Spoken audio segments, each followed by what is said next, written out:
And we have the right, as an example, we talked about Spain. I could tomorrow stop, or today, even better, stop everything having to do with Spain. All business having to do with Spain, have the right to stop it. Embargoes, do anything I want with it. And we may do that with Spain. What do you think? In fact, I told Scott to cut off all dealings with Spain. Spain, first of all, it started when every European nation, at my request, paid 5%, which they should be doing. And everybody was enthusiastic about it, Germany, everybody. And Spain didn't do it. And now Spain actually said that we can't use their bases, and that's all right. We could use their base if we want. We could just fly in and use it. Nobody's going to tell us not to use it, but we don't have to. But they were unfriendly.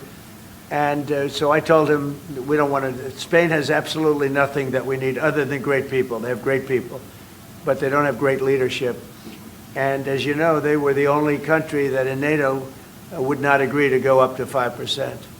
I don't think they would have agreed to go up to anything.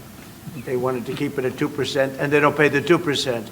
So we're going to cut off all trade with Spain. We don't want anything to do with Spain. By the way, I'm not happy with the UK either.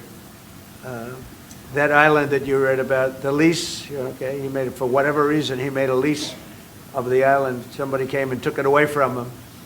And it's taken 3-4 days for us to work out where we can land there. It would have been much more convenient landing there as opposed to flying many extra hours.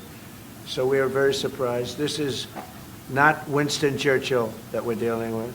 And we have the right, as an example, we talked about Spain.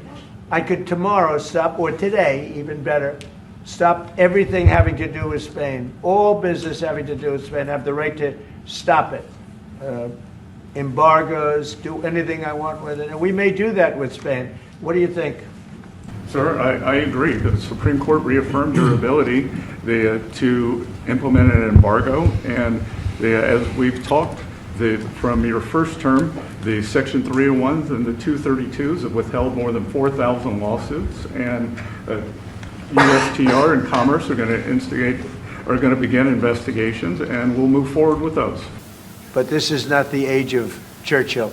I will say the UK has been very, very uncooperative with that stupid island that they have, that they gave away and took a 100-year lease, having to do with perhaps indigenous people claiming the island that never even saw the island before.